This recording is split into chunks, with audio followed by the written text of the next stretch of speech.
Welcome बच्चों। मैं उम्मीद करती हूँ आप सब बहुत अच्छे होंगे और अपनी पढ़ाई कर रहे होंगे।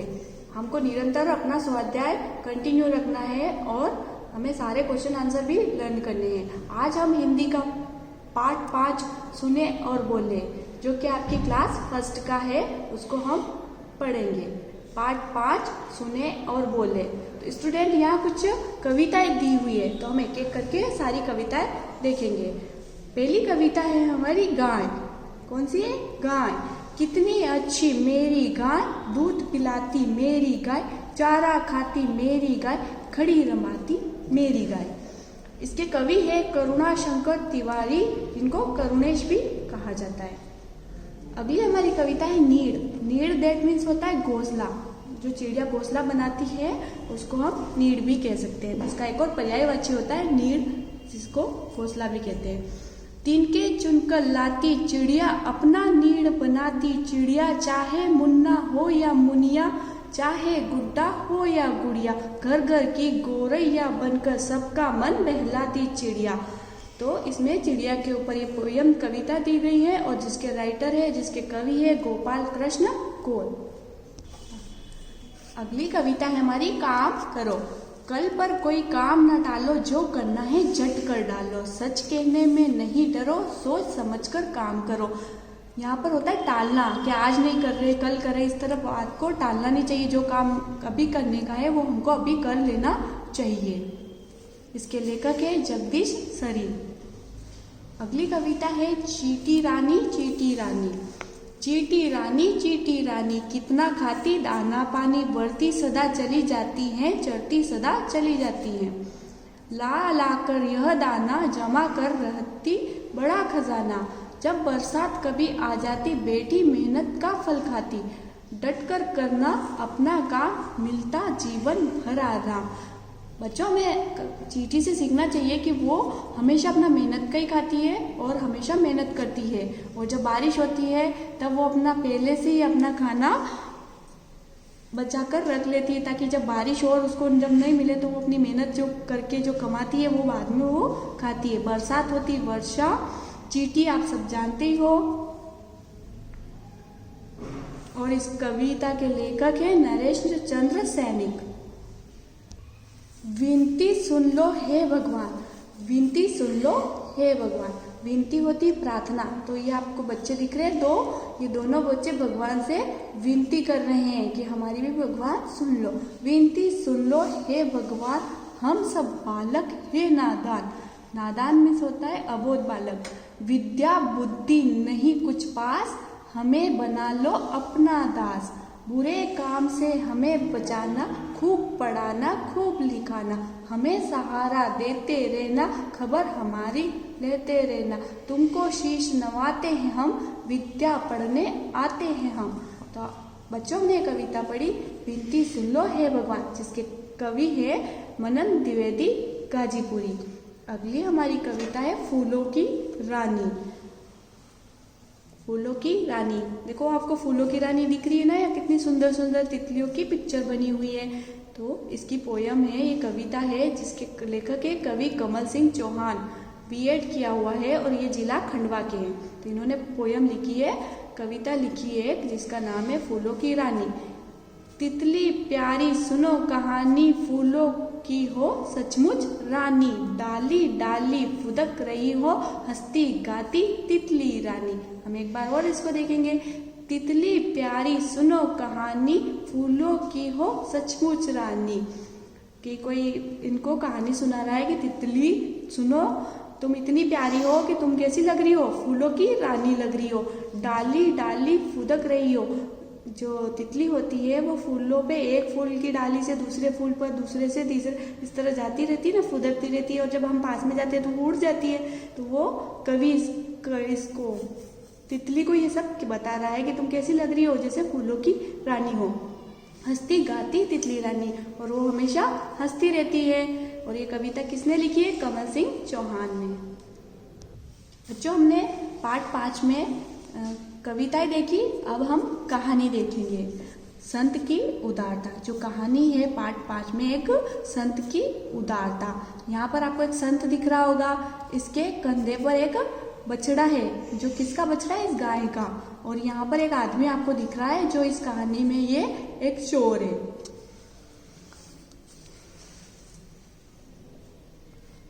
तो हम हमारी कहानी को रीड करेंगे। संत के पास गाय थी। ये जो संत आपने देखा था, इसके पास एक गाय थी। रात में एक व्यक्ति उनकी गाय को खोलकर ले जा रहा था।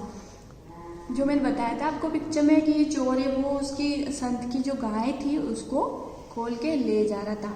और संत के पास कितनी गाय थी? एक गाय थी। संत के पास गाय थी। रात में एक व्यक्ति उनकी गाय को खोल के ले जा रहा था। आहट सुनकर संत की आंख खुल गई, क्योंकि जब गाय को खोला होगा तब वहां आहट हुई होगी।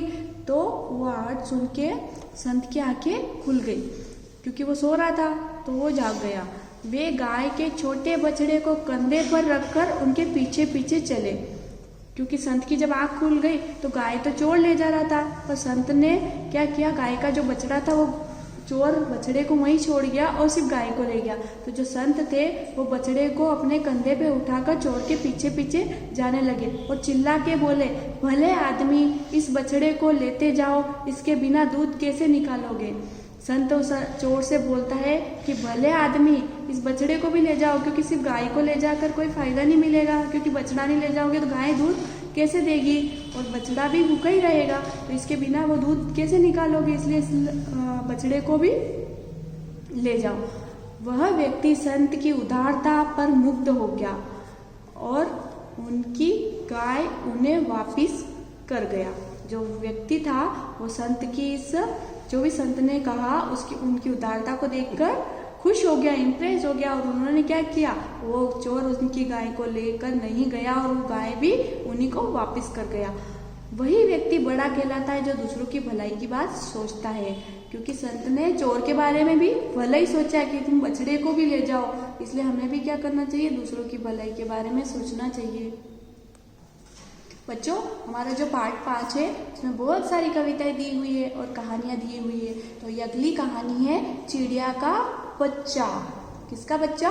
चिड़िया का बच्चा। इससे पहले हमने कौन सी देखी? संत की उदारता। अब है चिड़िया का बच्चा। एक घोंसले में चिड़िया का बच्चा अपनी माँ के साथ रहता था। एक घोंसले में चिड़िया का बच्चा अपनी माँ के साथ रहता था। एक दिन की बात है कि घोंसले में नन्हे से बच्चे ने उड़ने के लिए अपने पंख फड़फड़ाए, किंतु डरकर उड़ न सका और जहाँ का तहाँ चिपकर बैठ गया। जो आपको ये चिड़िया दिख रही है, इसका एक घोंसला था और वो अपने बच्चे के साथ रहती थी। तो क्या हुआ कि ये इसके छोटा बच्चा था, इसने उड़ने के लिए अपने पंख जो थे वो फड़फड़ाए, उड़ने की कोशिश की, पर वो डर की वजह से उड़ नहीं सका, जो आपको यहाँ पर दिख रहा है। और ये घोंसले में, पहले घोंसले में बैठा था, फिर इसने उड़ने की कोशिश की, पर ये क्या कर रहा था? डर रहा था उड़ने से। इसको डर लग रहा था कि मैं उड़ा तो गिर जाऊंगा। तो उसे डरा देखकर उसकी माँ ने कहा, किसको? जब वो चिड़िया का जो छोटा बच्चा था वो डर रहा था, तो उसे डरा देखकर उसकी माँ ने कहा। किसने कहा? उसकी माँ ने कहा, डरोगे तो उड़ना कैसे सीखोगे? माँ ने कहा, डरोगे तो उड़ना कैसे सीखोगे? चलो फिर से कोशिश करो, मैं तुम्हारे साथ हूँ। यह कहते हुए माँ ने उसे घोंसले से बाहर निकाल दिया। उसकी माँ ने कहा कि वैसे तुम डरोगे तो उड़ना कैसे सीखोगे, इसलिए तुम हिम्मत करो, कोशिश करो और मैं तुम्हारे साथ हूँ। ये कहते हुए माँ ने उसे घोंसले से बाहर निकाल दिया और थोड़ी ही देर में नन्हा पक्षी माँ के साथ साथ आकाश में उड़ान भर रहा था। तो बच्चों, हमें कोई भी कार्य हो उसको कठिन नहीं समझना चाहिए और हमें उसको करने की कोशिश करनी चाहिए। बच्चों, अगली हमारी कविता आओ हम सब खेल खेलें। तो यहाँ पर कविता हम देखेंगे, आओ हम सब खेल खेले, एक इंजन बाकी सब रेले, छुक छुक छुक छुक चले चलो, आगे आगे बढ़ते चलो, ठहरो सिग्नल हुआ नहीं, सबके सब अब रुको यहीं। तो यह आपको दिख रहा है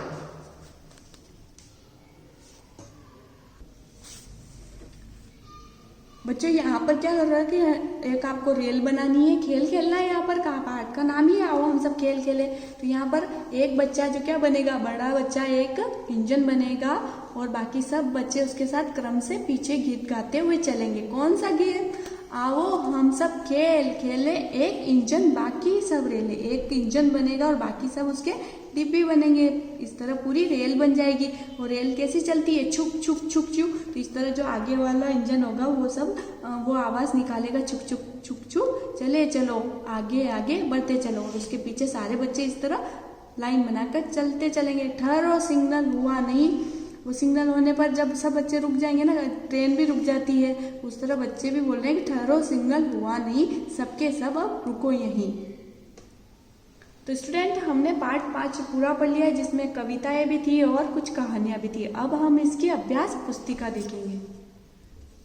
पार्ट 5 सुने और बोले। तो आपको इससे पहले हम पार्ट 4 पढ़ा था। अब आपने उसकी वर्कशीट कंप्लीट कर ली होगी, अभ्यास पुस्तिका अपनी नोट कॉपी में नोट कर ली होगी। तो उसके आगे आपको ये लेसन भी लिखना है। तो हमारा प्रश्न है कि शब्दार्थ।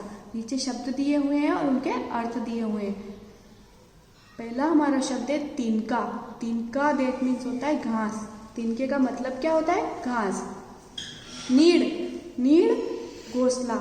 जो चिड़िया घोंसला बनाती है उसको नीड़ भी कहते हैं। रंबाती, गाय की आवाज।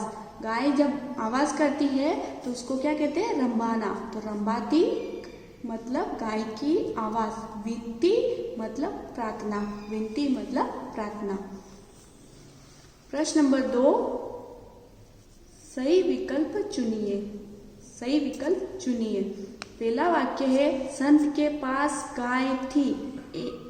ऑप्शन ए, क 1 2 3। तो राइट आंसर होगा इसका 1। संत के पास कितनी गाय थी? 1। तो हमने राइट पे टिक लगाना है। अगला हमारा वाक्य चिड़िया रहती थी। पहला विकल्प है घर में, दूसरा विकल्प है पानी में और तीसरा विकल्प है घोंसले में। तो चिड़िया कहाँ रहती है? घोंसले में। तो हमारा राइट आंसर होगा घोंसले में। तो आपको क्या करना है? घोंसले के सामने टिक लगाना है। प्रश्न नंबर 3 है सत्य या असत्य बताइए। नीचे वाक्य दिए हुए हैं, तो अगर वो वाक्य सत्य है तो आपको सत्य लिखना है, और अगर वो वाक्य असत्य है तो हमको उसके सामने असत्य लिखना है। हमारा पहला वाक्य है चिड़िया का बच्चा अपनी माँ के साथ रहता था। तो ये क्या हो गया? सत्य हुआ, क्योंकि चिड़िया का बच्चा उसकी माँ के साथ ही रहता था। तो हम क्या लिखेंगे यहाँ पर? सत्य। दूसरा, छुक छुक छुक छुक घड़ी चलती है। छुक छुक छुक छुक घड़ी चलती है। तो ये क्या होगा? असत्य, क्योंकि छुक छुक छुक छुक तो रेलगाड़ी चलती है ना।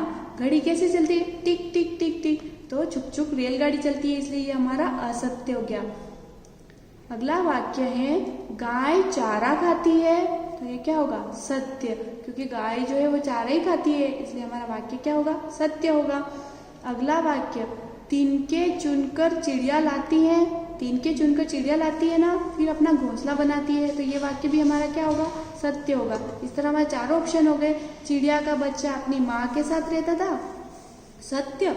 छुक छुक छुक छुक घड़ी चलती है, असत्य। गाय चारा खाती है, सत्य। तिनके चुनकर चिड़िया लाती है, सत्य। अगला प्रश्न है प्रश्न नंबर 4, रिक्त स्थानों की पूर्ति कीजिए। पहला वाक्य है वह व्यक्ति बड़ा कहलाता है जो दूसरों की बात सोचता है। कौन सी बात सोचता है? भलाई की या बुराई की? तो हम यहाँ पर लिखेंगे भलाई। तो हमारा वाक्य पूर्ण होगा वह व्यक्ति जो बड़ा कहलाता है जो दूसरों की भलाई की बात सोचता है। अगला वाक्य है चिड़िया का बच्चा अपनी खाली जगह के साथ रहता था। तो हमारे पास 2 ऑप्शन है, माँ और बहन। तो चिड़िया का बच्चा किसके साथ रहता था? अपनी माँ के साथ। तो यहाँ हमारा वाक्य बनेगा चिड़िया का बच्चा अपनी माँ के साथ रहता था। अगला प्रश्न है मिलान कीजिए। आपको नीचे कविता और उस कविता का जो नाम है और वो कविता के जो कवि है, जो सही कविता जो है जिसने जो कविता लिखी है उनके कवि के साथ उसको मिलाना है। तो हमने अभी पढ़ा था गाय। गाय के लेखक कौन थे? गाय के लेखक थे करुणा शंकर तिवारी, करुणेश। तो हम इसको किसके साथ मैच करेंगे? गाय को गाय के साथ ही मैच करेंगे। अगला है नीड़। नीड़ कविता के लेखक कौन थे? कवि कौन थे? तो नीड़ कविता के लेखक थे गोपाल कृष्ण कौल। अगली कविता है हमारी काम करो। काम करो कविता के लेखक या कवि कौन थे? तो वो थे जगदीश चंद्र सरीन। अगली कविता है चीटी रानी चीटी रानी। तो चीटी रानी कविता के कवि थे नरेश चंद्र सैनिक। तो हमारी मैच कंप्लीट हो गई। गाय गाय के लेखक है करुणा शंकर तिवारी करुणेश। नीड़ कविता के कवि है गोपाल कृष्ण कौल। काम करो कविता के कवि हैं जगदीश सरीन। और चीटी रानी के लिए कवि हैं नरेश चंद्र सैनिक। तो ये हमारी मिलान कीजिए कंप्लीट हो गई। अगला प्रश्न है निम्नलिखित प्रश्नों के उत्तर दीजिए। नीचे कुछ प्रश्न दिए हुए हैं, तो आपको क्या करना है, उनके उत्तर को लिखना है। हमारा प्रश्न नंबर 1 है, किसने कहा डरोगे तो उड़ना कैसे सीखोगे? किसने कहा था कि डरोगे तो उड़ना कैसे सीखोगे? Question mark. तो उत्तर आएगा माँ ने कहा डरोगे तो उड़ना कैसे सीखोगे? पूर्ण विराम। अगला प्रश्न है प्रश्न नंबर 2, भगवान से विनती कौन कर रहे थे? Question mark. तो इसका उत्तर आएगा भगवान से विनती, इसका उत्तर जो आएगा वो आएगा भगवान, बालक जो है वो भगवान से विनती कर रहे थे। तो हमारी अभ्यास पुस्तिका पार्ट 5 की कंप्लीट हो गई है। तो आप अपनी कॉपी में नोट डाउन कर लेना और इसको अच्छे से लर्न कर लेना। Thank you so much.